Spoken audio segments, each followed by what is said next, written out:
Hello friends, welcome to after school. और आज की इस वीडियो में हम लोग पढ़ेंगे measurement fully explained in Hindi, class 4 book evolution. तो चलिए बिना देरी के शुरू करते हैं। So, have you ever noticed that your parents buy vegetables in kilograms, milk in liters and cloth piece in meters? Have you ever wondered why we have different measuring units for different objects? In this chapter we will learn about some aspects of measurement.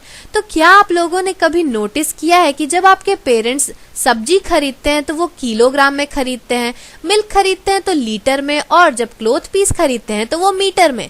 तो क्या आपने कभी सोचा है कि अलग अलग चीजों के लिए अलग अलग मेजरिंग यूनिट्स क्यों होती है? तो ये आप लोग नहीं जानते होंगे। तो इसी चैप्टर में हम लोग पढ़ेंगे कि मेजरमेंट के एस्पेक्ट्स क्या हैं, अलग अलग चीजों को अलग तरह से मेजर क्यों किया जाता है। तो चलिए शुरू करते हैं मेजरमेंट। और अगर आप इस वीडियो को पहली बार देख रहे हैं तो हमारे चैनल गोल ऑन को सब्सक्राइब करना ना भूलिएगा। So, we measure various things in our daily life. For example, the quantity of vegetables and fruits using a balance, length of a cloth using a measuring tape, time using a clock, and body temperature using a thermometer. तो हम लोग अपने रोजमर्रा के जिंदगी में या फिर कहे कि डेली लाइफ में बहुत सारे चीजों को मेजर करते हैं, जैसे कि वेजिटेबल्स का जो क्वांटिटी है, फ्रूट्स का जो क्वांटिटी है, उसे हम लोग बैलेंस की मदद से यूज करते हैं। अब आप बोलेंगे कि बैलेंस क्या है, तो इसके बारे में हम लोग आगे की स्लाइड्स में पढ़ेंगे। जब क्लोथ हम लोग लेते हैं तो उसके लेंथ को हम लोग मेजरिंग टेप से इस्तेमाल करते हैं, टाइम को हम लोग क्लॉक से देखते हैं, और बॉडी टेम्परेचर को थर्मोमीटर से मेजर करते हैं। ये जो आप पिक्चर देख रहे हैं ये मेजरिंग टेप का पिक्चर है। ये जो टेप है इसकी मदद से हम लोग क्लोथ के लेंथ को मेजर करते हैं। Therefore, we can say that measurement plays a very important role in our life. तो हम लोग आखिर में कह सकते हैं कि मेजरमेंट जो है ये हमारे लाइफ में बहुत ही इंपॉर्टेंट रोल प्ले करता है। Next, measurements can be defined as the process of determining the size, length, weight, degree or capacity of something. We can measure anything with the help of appropriate measuring tools or instruments. तो यहाँ पे measurement का definition दिया हुआ है। अगर आपसे school में पूछा जाए कि व्हाट इज मेजरमेंट, तो हम लोग क्या लिख सकते हैं? That measurements can be defined as the process of determining the size, length, weight, degree और कैपेसिटी ऑफ समथिंग। तो ये जो है इसका डेफिनेशन है जो आप लोग एग्जाम में लिख सकते हैं। अब इसका मतलब क्या हुआ? मेजरमेंट को हम लोग डिफाइन कर सकते हैं एक प्रोसेस की तरह से, जिसकी मदद से हम लोग साइज को, लेंथ को, वेट को, डिग्री को या फिर किसी भी चीज के कैपेसिटी को मेजर करते हैं। क्या करते हैं? मेजर करते हैं। We can measure anything with the help of appropriate measuring tools or instruments. तो हम लोग किसी भी चीज को मेजर कर सकते हैं एक appropriate measuring tool से। appropriate बोले तो क्लोथ पीस को हम लोग किससे मेजर करते थे? टेप से। और फिर टाइम को कैसे मेजर करते थे? क्लॉक से। तो ये सब जो है ये अलग अलग मेजरिंग टूल्स है जिनकी मदद से हम लोग किसी भी चीज को मेजर कर सकते हैं। Measuring tells us the following things about an object or group of objects. तो जब हम लोग मेजर करते हैं तब उससे हमें किसी ऑब्जेक्ट या फिर ग्रुप ऑफ ऑब्जेक्ट्स के बारे में कुछ पता चलता है। क्या क्या पता चलता है? पहला कि हाउ बिग और how small an object is. तो हम जब मेजर करते हैं तब हमें पहला चीज ये पता चलता है कि कोई भी चीज कितना बड़ा और कितना छोटा है, कोई भी चीज कितना लंबा और कितना छोटा है। हाउ लाइट और हाउ हैवी इट इज, कितना वो हल्का है और कितना हैवी है। How much is the quantity of an object, एक ऑब्जेक्ट की क्वांटिटी क्या है, और ऑब्जेक्ट्स कितने हैं, द नंबर ऑफ ऑब्जेक्ट्स। तो ये सब जितने भी पॉइंट्स इसे आप लोग नोट्स कर लीजिए, क्योंकि ये एग्जाम में पूछे जाते हैं कि मेजर करने से हमें ऑब्जेक्ट्स के बारे में क्या क्या पता चलता है। तो क्या क्या पता चलता है एक और बार देख लेते हैं कि ये जो ऑब्जेक्ट है वो कितना बड़ा है या फिर कितना छोटा है, बिग और स्मॉल, कितना लंबा है या फिर कितना नाटा है, लॉन्ग और शॉर्ट, कितना हल्का है और कितना हैवी है, कितना हल्का है यानी कि light and heavy. How much is the quantity of an object, एक ऑब्जेक्ट का क्वांटिटी क्या है, और ऑब्जेक्ट्स कितना है, कितना नंबर ऑफ ऑब्जेक्ट्स है। In other words, measuring helps us to determine the exact size, amount or degree of something using standard units of measurements. तो हम लोग अलग शब्दों में ये कह सकते हैं कि जो measuring है इसकी मदद से हम लोग किसी भी ऑब्जेक्ट का एग्जैक्ट साइज, अमाउंट या फिर डिग्री बोले तो हम लोग जब फीवर होता है तब हम लोग थर्मोमीटर यूज करते हैं. थर्मोमीटर से हमें क्या पता चलता है कि हमें कितने डिग्री बुखार है, तो उससे एग्जैक्ट साइज, अमाउंट, डिग्री ये सब हमें सब पता चल जाता है using standard units of measurements. अलग अलग चीजों की अलग अलग मेजरिंग यूनिट्स होती है तो अलग अलग स्टैंडर्ड यूनिट्स भी होती है, तो इनकी मदद से हम लोग कुछ भी पता कर सकते हैं. अब हम लोग नेक्स्ट टॉपिक ये पढ़ेंगे कि नीड ऑफ मेजरमेंट की जरूरत क्या है, आखिर क्यों जरूरत है हमें मेजरमेंट की अपनी लाइफ में. In ancient times, people did not have a measuring tape to measure length, so they used to measure by using their body parts. These are non-standard units of length because different people have different length of hands and feet. तो ये तो बहुत ही मजाक वाली बात हो गई कि पुराने जमाने में जो लोग होते थे उनके पास ना तो मेजरिंग टेप होता था, ना ही कोई अलग इंस्ट्रूमेंट्स जिसकी मदद से वो लोग लेंथ को मेजर कर सके. तो वो लोग क्या यूज करते थे, वो लोग अपने बॉडी पार्ट्स का इस्तेमाल करते थे ताकि वो लोग लेंथ को मेजर कर सके. तो ये जो बॉडी पार्ट्स वो लोग यूज करते हैं इसे हम लोग नॉन स्टैंडर्ड यूनिट्स कहते हैं. क्यों? क्योंकि अलग अलग लोगों के अलग अलग लेंथ होते हैं हैंड्स और फीट के.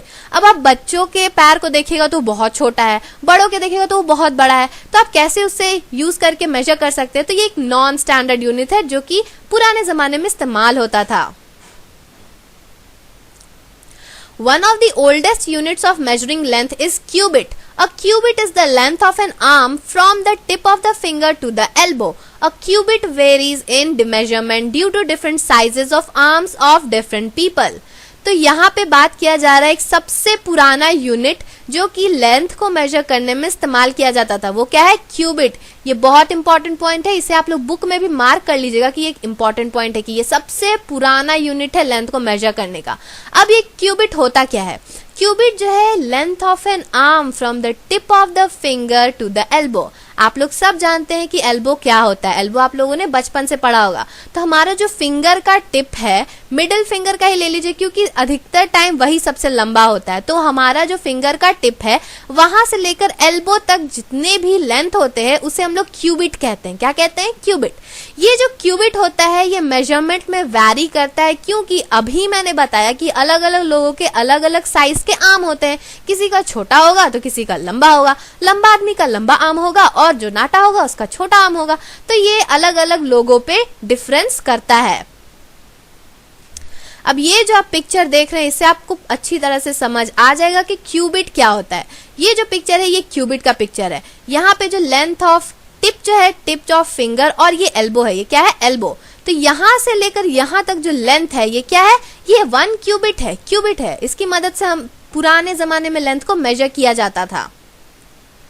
Hand span and foot span. ये जो पिक्चर ये फुट स्पैन का पिक्चर है. तो पहले देख लेते हैं कि ये होता क्या है. Hand span and foot span were the commonly used units of measurement. तो ये जो हैंड स्पैन और फुट स्पैन नाम के जो मेजरिंग यूनिट्स है ये सब पुराने जमाने में इस्तेमाल किए जाते थे. Hand span is the distance from the tip of the thumb to the tip of the little finger from an outstretched hand. Foot span is the measurement of length by the size of the foot. Since no one body with the same length, we need a standard unit of length. तो अब ये दोनों होते क्या है? Hand span जो होता है ये हमारे जो थंब है, ये जो थंब है उसका टिप से लेकर लिटिल फिंगर के टिप तक का जो डिस्टेंस होता है एक आउटस्ट्रेच्ड हैंड. ये क्या है? एक आउटस्ट्रेच्ड हैंड है. तो यहाँ से लेकर यहाँ तक जो डिस्टेंस हुआ इसे हम लोग हैंड स्पैन कहते हैं. और ये जो फुट स्पैन इसका तो अच्छा खासा पिक्चर दिया हुआ है, इससे आपको पता चल सकता है कि फुट स्पैन क्या होता है. तो फुट स्पैन क्या है? It is the measurement of length by the size of the foot. ये जो फुट का साइज है, ये जो आप एरो देख पा रहे हैं ना, ये फुट का साइज है. तो इससे हम लोग फुट स्पैन निकालते हैं. फुट स्पैन एक अलग तरह का मेजरिंग यूनिट है जो पुराने जमाने में इस्तेमाल किया जाता था. और जैसे कि अलग अलग लोगों के अलग अलग साइजेस होते हैं तो इसे भी नॉन स्टैंडर्ड यूनिट कहा जाता था. इसीलिए आज के जमाने में स्टैंडर्ड यूनिट ऑफ लेंथ इस्तेमाल किया जाता है ताकि हम लोग किसी भी ऑब्जेक्ट को मेजर कर सकें. नेक्स्ट टॉपिक हम लोग पढ़ेंगे measurement of length. Length is the distance from one end to the other end of an object. It tells how tall, long or far apart things are. तो length जो है ये एक डिस्टेंस होता है एक एंड से दूसरे एंड तक, जिसकी मदद से हमें ये पता चलता है कि कोई भी ऑब्जेक्ट कितना लंबा है, कितना टॉल है, कितना लॉन्ग है और कितना दूर रखा हुआ है। तो ये जो सेंटेंस आपको दिख रहा है ना, ये इसका डेफिनेशन है। इसे आप लोग याद कर लीजिएगा क्योंकि एग्जाम में हमेशा पूछा जाता है कि व्हाट इज लेंथ। तो आंसर क्या होगा? Length is the distance from one end to the other end of an object. It tells how tall, long और far apart things are. The standard unit of length is meter. Smaller length are measured in centimeter and millimeters, and longer length of distances is kilometer. तो ये जो length होता है इसका standard unit जो कि एक मेन यूनिट है उसे हम लोग मीटर कहते हैं, जो कि इस्तेमाल किया जाता है।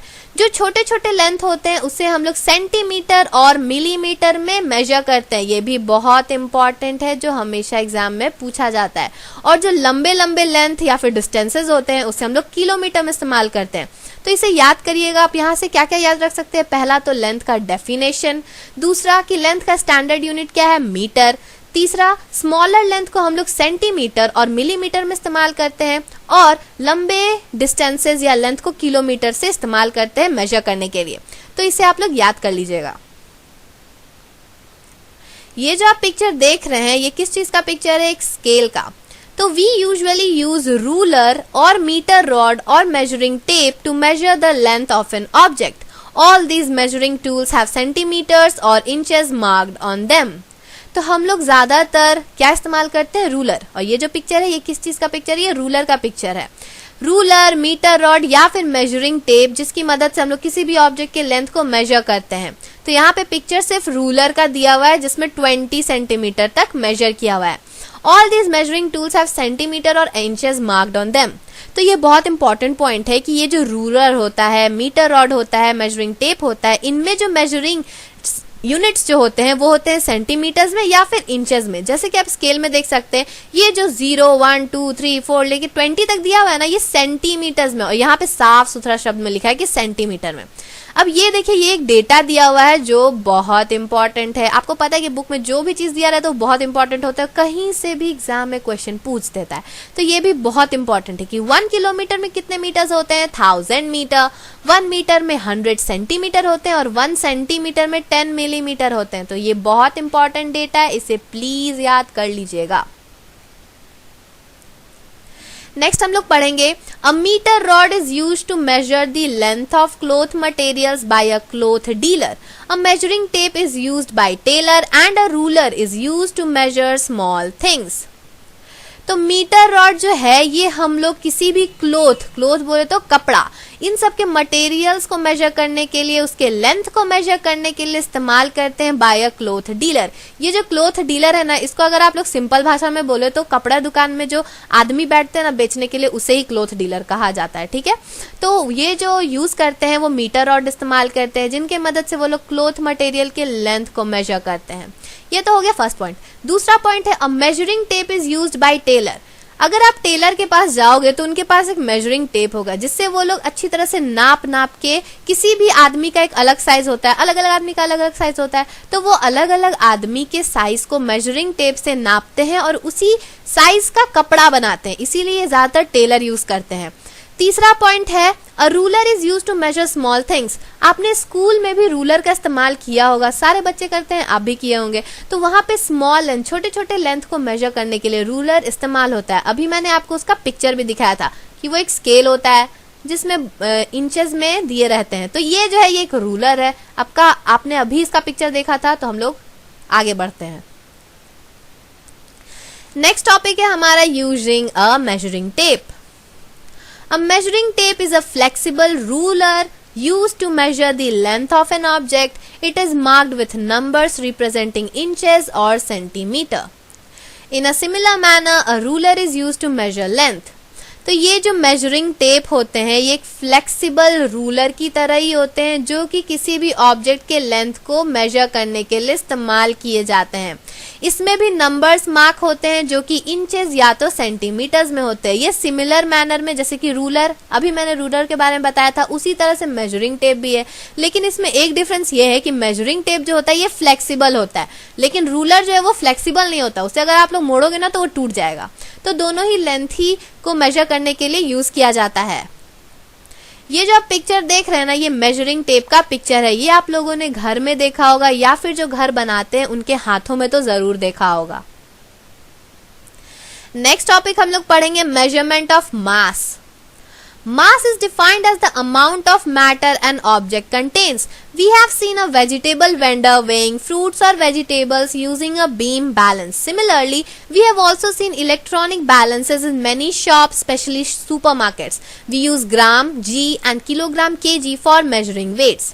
तो ये जो टॉपिक है मेजरमेंट ऑफ मास, तो इसमें मास क्या होता है, इसका डेफिनेशन यहाँ दिया हुआ है कि mass is defined as the amount of matter an object contain. एक ऑब्जेक्ट में कितना मैटर प्रेजेंट है उसके अमाउंट को हम लोग क्या कहते हैं, मास कहते हैं। ये बहुत अच्छा लाइन है जो कि आप लोग डेफिनेशन में यूज कर सकते हैं, क्योंकि ये एक ही लाइन का, ज्यादा इसमें वर्ड्स भी नहीं है, तो इसे आप लोग लिखेंगे तो आपको पूरा नंबर मिल जाएगा। तो इसे याद कर लीजिएगा कि mass is defined as the amount of matter an object contains. Object में कितना मैटर का अमाउंट होता है उसे मास कहा जाता है। तो ये तो बहुत अच्छे से याद कर लीजिएगा। We have seen a vegetable vendor. आप लोगों ने सब्जी तो जरूर खरीदने गए होंगे, तो वहां पे जो वेजिटेबल वेंडर हुए, तो वेजिटेबल जो बेचते हैं, सब्जी जो बेचते हैं उसे ही वेंडर कहा जाता है। तो ये जो वेजिटेबल बेचते हैं वो फ्रूट्स और वेजिटेबल्स को बीम बैलेंस का इस्तेमाल करके मेजर करते हैं। बीम बैलेंस क्या होता है, तराजू। उसका फोटो हम आपको आगे की स्लाइड्स में दिखाएंगे। तो ये जो बीम बैलेंस है, इनकी मदद से वो लोग फ्रूट्स और वेजिटेबल्स को तौल के हमें देते हैं। उसी तरह से हम लोगों ने इलेक्ट्रॉनिक बैलेंसेस आपको ज्यादातर सुपरमार्केट्स में मिलेंगे, मॉल्स में मिलेंगे, मार्ट्स में मिलेंगे, जो आजकल हर जगह खुल गए हैं। तो आप वहां पे इलेक्ट्रॉनिक बैलेंसेस देख सकते हैं। तो इन सब को हम लोग ग्राम, जी और किलोग्राम इस्तेमाल करके वेट को मेजर करते हैं। ग्राम छोटे अमाउंट के लिए और किलोग्राम बड़े अमाउंट के लिए। तो इसकी मदद से हम लोग वेट को मेजर करते हैं। तो इसका समरी क्या निकला कि अगर आप लोग जब बाजार में सब्जी खरीदने जाओगे तो आपको तराजू मिलेगा, जिसे हम लोग इंग्लिश में बीम बैलेंस कहते हैं। उनकी मदद से वो हमें फ्रूट्स और वेजिटेबल्स को तौल के देते हैं। उसी तरह से अगर आप लोग सुपरमार्केट्स में जाइएगा तो वहां पे आपको इलेक्ट्रॉनिक बैलेंसेस मिलेंगे, जिनकी मदद से हमें सामान मिलता है। और यूनिट्स क्या यूज होते हैं, ग्राम छोटे चीज के लिए और किलोग्राम बड़े चीज के लिए। चीज बोले तो अमाउंट, ग्राम छोटा अमाउंट ऑफ मैटर। कोई ऑब्जेक्ट अगर बहुत हल्का है, उसका मैटर ऑफ अमाउंट बहुत कम है, तो उसे ग्राम हम लोग करते हैं। और जो किलोग्राम है वो ज्यादा अमाउंट ऑफ मैटर यानी कि ज्यादा मास वाले ऑब्जेक्ट को मेजर करने के लिए इस्तेमाल किया जाता है। Lighter weights are measured in grams and milligrams and heavier weights are measured in kilograms. The mass of an object is measured using a weighing balance or weighing machine. तो अभी मैंने आपको साफ शब्दों में कहा कि जो हल्के वेट्स यानी कि जिनमें कम अमाउंट ऑफ मैटर होता है उसे हम लोग ग्राम्स या फिर एक और टर्म दिया हुआ है मिलीग्राम, उसकी मदद से मेजर करते हैं। मिलीग्राम बहुत ज्यादा ही छोटा हो जाता है, बहुत लाइटर वेट को बोलते हैं मिलीग्राम, ठीक है। और जो हैवियर यानी कि अमाउंट ऑफ मैटर ज्यादा है, बहुत भारी भारी ऑब्जेक्ट्स है, तो उसे हम लोग किलोग्राम्स में मेजर करते हैं। इसे मैंने अभी आपको बताया था, इसलिए नेक्स्ट पे पढ़ते हैं। The mass of an object is measured using a weighing balance और वेइंग मशीन। तो अगर हम लोग किसी चीज के ऑब्जेक्ट के मास को मेजर करना है तो अब हम लोग उसे वेइंग बैलेंस या वेइंग मशीन के नाम से बोलते हैं। उसी की मदद से मास ऑफ एन ऑब्जेक्ट को मेजर किया जाता है। 1 kg इक्वल्स टू 1000 ग्राम। ये बहुत इंपॉर्टेंट डेटा है, इसे आप लोग याद कर लीजिएगा। 1 ग्राम इक्वल्स टू 1000 मिलीग्राम। और नेक्स्ट क्या है, नेक्स्ट तो दिया नहीं है। तो ये जो दो डेटा है इसे आप लोग बहुत अच्छे से याद कर लीजिएगा, क्योंकि एग्जाम में पूछा जाएगा। बहुत चीजें बुक में ऐसे दिए रहते हैं जो डायरेक्ट पूछ दिए जाते हैं। तो ये वही डायरेक्ट क्वेश्चंस में से एक है कि 1 kg में कितने ग्राम होते हैं या फिर 1 ग्राम में कितने मिलीग्राम होते हैं। इसे उल्टा करके भी पूछा जा सकता है, लेकिन उतना अभी पूछा नहीं जाता, इसलिए इसे याद कर लीजिएगा, बहुत इंपॉर्टेंट है, बहुत ज्यादा ही। ये जो आप पिक्चर देख रहे हैं ये पिक्चर है इलेक्ट्रॉनिक बैलेंस का और बीम बैलेंस का। मैंने आपको बताया था कि मैं आपको आगे के स्लाइड्स में पिक्चर दिखाऊंगी, तो ये वही है। ये जो इलेक्ट्रॉनिक बैलेंस है ये आपको सुपरमार्केट्स, मॉल्स, मार्ट्स में मिल जाएंगे। और ये जो बीम बैलेंस है जिसे हमें तराजू कहते हैं, ये सब आपको सब्जी बाजार में तो बहुत अच्छे से देखने को मिल जाएंगे। अगर आप लोग सब्जी बाजार नहीं गए तो एक बार जाइए, देखिए, आपको मिल जाएगा। यूजिंग अ वेइंग बैलेंस और weighing machine. A typical beam balance has a horizontal rod, 2 plates hanging at the two ends of the rod and a needle at a center. तो ये जो टॉपिक है ये कह रहा है कि वेइंग बैलेंस या वेइंग मशीन को हम लोग इस्तेमाल कैसे करते हैं। तो पहला हम लोग जान लेते हैं बीम बैलेंस के बारे में। यहाँ लिखा है कि एक टिपिकल बोले तो जो जनरल में आता है बीम बैलेंस या फिर कहे कि तराजू। इसमें एक हॉरिजॉन्टल रॉड होता है, ये जो आप देख रहे हैं ये क्या है, ये एक हॉरिजॉन्टल रॉड है। इसमें 2 प्लेट्स होते हैं, एक 2 एंड्स पे लगे रहते हैं। तो 2 प्लेट्स आप देख सकते हैं, ये 1 प्लेट है, ये 2 प्लेट है। तो ये 2 एंड्स पे हैंगिंग किए रहते हैं और नीडल एट द सेंटर। और ये जो देख रहे हैं ये नीडल है जो कि सेंटर में है। तो ये एक बीम बैलेंस का स्ट्रक्चर है।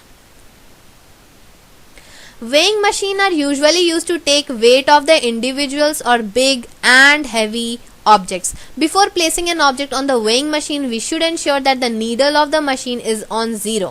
Then place the object on the weighing machine. Immediately the needle moves and stop at a particular position. That would be the weight of the object. Weighing machine usually show the mass in kilograms. तो यहाँ पे जो बात की जा रही है ये है इलेक्ट्रॉनिक वेइंग मशीन के बारे में। तो ये जो वेइंग मशीन होते हैं इसकी मदद से हम लोग किसी इंडिविजुअल का वेट या फिर किसी बड़े और हैवी ऑब्जेक्ट्स का वेट लेते हैं। तो किसी भी ऑब्जेक्ट को अगर वेइंग मशीन में रखना है तो उससे पहले हमें चेक कर लेना चाहिए कि वो जो वेइंग मशीन है उसका नीडल जो कि मशीन में रहता है वो 0 पे होना चाहिए। क्योंकि अगर वो पहले से अगर अलग जगह पे होगा तो फिर वेट तो ज्यादा हो जाएगा, तो आपको ज्यादा पैसे देने पड़ेंगे। इसलिए आपको पहले चेक करना चाहिए कि जो नीडल है मशीन का वो 0 पे होने चाहिए। उसके बाद जो ऑब्जेक्ट है उसे उस मशीन पे रखिए, उस वेइंग मशीन पे। तो क्या होगा, वो जो नीडल है वो तुरंत आगे बढ़ेगा और एक पर्टिकुलर पोजीशन पे रुक जाएगा। तो वही होगा ऑब्जेक्ट का वेट। ये आप लोग सुपरमार्केट में जाओगे ना तो आपको अच्छे से दिख जाएगा। तो ये बहुत अच्छा से इसका दिया हुआ एक्सप्लेनेशन कि ये जो वेइंग मशीन है उसमें सामान रखने से पहले ये इंश्योर कर लीजिए कि वो 0 पे है। उसके बाद जैसे आप ऑब्जेक्ट रखिएगा तो उसका जो नीडल है वो एक पर्टिकुलर पोजीशन पे आकर रुक जाएगा। तो वही उस ऑब्जेक्ट का वेट होगा।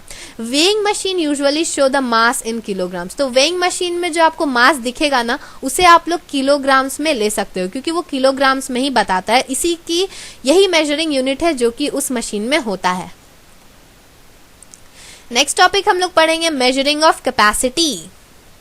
The capacity of a vessel is the amount of liquid it can hold. Take a jug and a glass. Which one has more capacity? Here the jug has more capacity, but how can we measure capacity?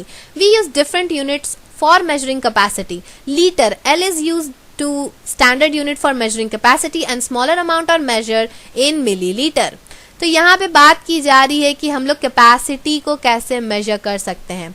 तो capacity होता क्या है, किसी भी vessel का जो capacity होता है वो उसके लिक्विड के अमाउंट, कितना वो लिक्विड उसमें अपने अंदर भर के रख सकता है, उस अमाउंट को हम लोग कैपेसिटी कहते हैं। फॉर एग्जाम्पल आप एक जग ले लीजिए और एक ग्लास ले लीजिए, दोनों में से ज्यादा कैपेसिटी किसमें होगा? ऑब्वियस जग में होगा, क्योंकि जग में आप पानी ज्यादा रख सकते हो। आप पानी का एग्जांपल लो कि आप एक ग्लास में जितना पानी रखोगे तो जग में तो उससे ज्यादा ही रखोगे, तो इसमें जग का कैपेसिटी क्या है, वो ज्यादा होगा। Here the jug has the more capacity. But how can we measure capacity? हम लोग कैपेसिटी को मेजर कैसे करते हैं? तो उसके लिए हम लोग अलग अलग मेजरिंग यूनिट्स इस्तेमाल करते हैं ताकि कैपेसिटी को मेजर कर सकें। कैपेसिटी जो है ना ये ज्यादातर बेस्ड होता है लिक्विड पे, सॉलिड का नहीं, लिक्विड के। तो लिक्विड जो है वो litre is the standard unit for measuring capacity. हर चीज का स्टैंडर्ड यूनिट होता है। लेंथ का स्टैंडर्ड यूनिट क्या था? मीटर था। उसी तरह कैपेसिटी का जो स्टैंडर्ड यूनिट है वो क्या है? लीटर। बहुत इंपॉर्टेंट है, इसे याद कर लीजिएगा एज यूजुअल। ओके, तो और जो छोटे छोटे अमाउंट्स होते हैं कि आप एक छोटे से बर्तन में आप पानी भर लो तो वो छोटे से चीज को आप मिलीलीटर में मेजर कर सकते हैं, लेकिन जो बड़े बड़े अमाउंट होते हैं उसे आप लोग लीटर में मेजर कर सकते हैं। अब यहाँ पे बहुत इंपॉर्टेंट डेटास दिए गए हैं। पहला दिया है 1 litre equals to 1000 millilitre. The measuring cylinders and measuring cans are the most common instruments used for measuring capacity. ये जो आप पिक्चर देख रहे हैं ये मेजरिंग सिलेंडर्स का पिक्चर है। अब बात करते हैं इस पूरे स्लाइड में दिया क्या है। पहला तो दिया है एक data 1 litre equals to 1000 millilitre. पता है ये बहुत इंपॉर्टेंट है, ये मेरे एग्जाम्स में भी पूछे जा चुके हैं, तो आपके एग्जाम में तो ऑब्वियस पूछे जाएंगे। तो इसे याद कर लीजिएगा कि 1 लीटर में कितना मिलीलीटर होता है? 1000 millilitre. The measuring cylinders and measuring cans are the most common instrument use for measuring capacity. ये जो आप पिक्चर देख रहे हैं ये बस मेजरिंग सिलेंडर्स का दिया हुआ है, लेकिन इसी तरह मेजरिंग कैन्स भी होते हैं जो कि परफेक्ट एग्जाम्पल है कैपेसिटी को मेजर करने के लिए। तो इसको आप ध्यान में रखिएगा कि यहाँ पे पूछ देगा कि कॉमन इंस्ट्रूमेंट्स क्या होते हैं कैपेसिटी को मेजर करने के लिए, तो सिंपल आंसर आप दे सकते हैं measuring cylinders and measuring cans. Next हम लोग पढ़ेंगे measurements of time. Time is money, time is wealth. तो अब उसके बारे में जानेंगे कि टाइम को हम लोग मेजर कैसे करते हैं। वी यूज अ वॉच और a clock to check the time. The time is measured in hour, minute and second. The standard unit of time is second. 1 hour equals to 60 minutes, 1 minute equals to 60 seconds। बस इतना ही दिया था। तो अब हम लोग इस पूरे स्लाइड में दिया क्या है उसके बारे में देख लेते हैं। तो टाइम को हम लोग मेजर कैसे करते हैं, हम लोग टाइम कैसे देखते हैं, आप समय कैसे देखते हैं, वॉच में देखते होंगे, क्लॉक में देखते होंगे, आपके घर में बड़े बड़े क्लॉक्स लगे होंगे, आप वॉच पहनते होंगे, तो उससे आपको समय का पता चल जाता है, टाइम आप चेक कर लेते हैं। तो टाइम को हम लोग 3 तरह से मेजर करते हैं। पहला तो आर, जिसे हम लोग घंटा कहते हैं, मिनट, और तीसरा हो गया सेकंड। अब यहाँ पे आप बोलोगे कि स्टैंडर्ड यूनिट ऑफ टाइम आर होना चाहिए, लेकिन नहीं, यहाँ पे उल्टा कहानी है कि यहाँ जो स्टैंडर्ड यूनिट है टाइम का वो होगा सेकंड। बहुत लोगों ने सोचा भी नहीं होगा, लेकिन इसका जो स्टैंडर्ड यूनिट ऑफ टाइम है वो होता है सेकंड। तो इसे याद कर लीजिएगा, हर चीज का स्टैंडर्ड यूनिट होता है, इसका भी है, तो क्या है, सेकंड है। अब यहाँ पे डेटा दिया हुआ है, क्या डेटा दिया है, 1 hour equals to 60 minutes and 1 minute equals to 60 seconds। बहुत इंपॉर्टेंट है, ये भी एक डेटा है जो एग्जाम में पूछा जाता है, तो इसे याद कर लीजिएगा कि 1 आवर में 60 मिनट्स होते हैं और 1 मिनट में 60 सेकेंड्स होते हैं। Very important, must learn. Next हम लोग पढ़ेंगे यूजिंग अ क्लॉक। क्लॉक को कैसे इस्तेमाल करते हैं, ये तो सब जानते हैं, हम भी जानते हैं, आप भी जानते हैं, लेकिन फिर भी पढ़ लेते हैं। There are numbers printed from 1 to 12 at equal distance on the border of the dial of a clock और a watch. A clock or a watch has 3 hands. The 3 hands are of different lengths and remain fixed at the center of the dial. The hour hand moves slower than the minute hand. ये जो आप picture देख रहे हैं, ये किसका picture है, ये क्लॉक का पिक्चर है। और अगर आपको ये जानना है, अच्छी तरह से समझना है, तो ये पिक्चर को ध्यान से देखिएगा, या फिर आप अपने घर के किसी घड़ी को निकाल के भी देख सकते हैं, लेकिन उसके करने की कोई जरूरत नहीं है क्योंकि इसका पिक्चर दिया हुआ है। तो अब हम लोग पढ़ते हैं। ये जो क्लॉक होता है इसमें 1 to 12 नंबर दिए होते हैं जो कि इक्वल डिस्टेंस पे रहते हैं on the border of the clock. आप देख सकते हैं बॉर्डर पे 1 2 3 4 5 6 7 8 9 10 11 12, ये 12 नंबर एक ही डिस्टेंस, एक इक्वल डिस्टेंस पे बॉर्डर पे लगाए हुए हैं या फिर लिखे हुए हैं। ये जो क्लॉक होता है इनमें 3 हैंड्स होते हैं। एक सबसे लंबा वाला होता है जिसे हम लोग मिनट हैंड कहते हैं, एक उससे छोटा होता है जिसे हम लोग आवर हैंड कहते हैं, और एक जो सेकंड हैंड होता है ये बहुत ही पतला होता है और छोटा होता है। तो इसका काम क्या है, ये जो आवर हैंड है ये हमें घंटा बताता है, मिनट हैंड से हमें मिनट पता चलता है और सेकंड हैंड से हमें सेकंड पता चलता है। ये बहुत ही आसान था, देख के भी पता चल गया। तो यहाँ पे जो आवर हैंड होता है ये बहुत स्लो चलता है, सबसे स्लो चलता है इन तीनों में, और सबसे फास्ट कौन होता है, सेकंड हैंड। आप देख के ही बता सकते हो। नेक्स्ट हम लोग पढ़ेंगे next paragraph. The second hand moves the fastest among all. अभी मैंने बताया कि जो सेकेंड हैंड होता है, जो सेकेंड हमें बताता है, सेकेंड हैंड मतलब दूसरा हाथ नहीं, सेकेंड मतलब जो हमें सेकेंड्स में टाइम बताता है, आवर मिनट सेकेंड्स होते हैं वही सेकेंड। तो ये जो सेकेंड का जो हैंड होता है ये सबसे फास्ट होता है। ये जो आवर का हैंड होता है, हैंड, वो एक full round of the dial 12 घंटा में कंप्लीट करता है। यहाँ लिखा क्या है, the hour hand completes 1 full round of the dial in 12 hours while the minute hand completes a round in 1 hour, but the second hand completes just 1 complete round in just 1 minute। तो ये जो बता रहा है इस paragraph में कि जो सेकंड का हैंड होता है ये बहुत ही फास्ट चलता है। इसमें जो आवर का हैंड है वो अपने एक फुल राउंड को 12 घंटे में कंप्लीट करता है, बहुत ही लंबा समय ले लिया। और जो मिनट हैंड है वो पूरे एक राउंड को 1 घंटे में इस्तेमाल करता है, यानी कि कंप्लीट करता है एक राउंड को 1 घंटे में।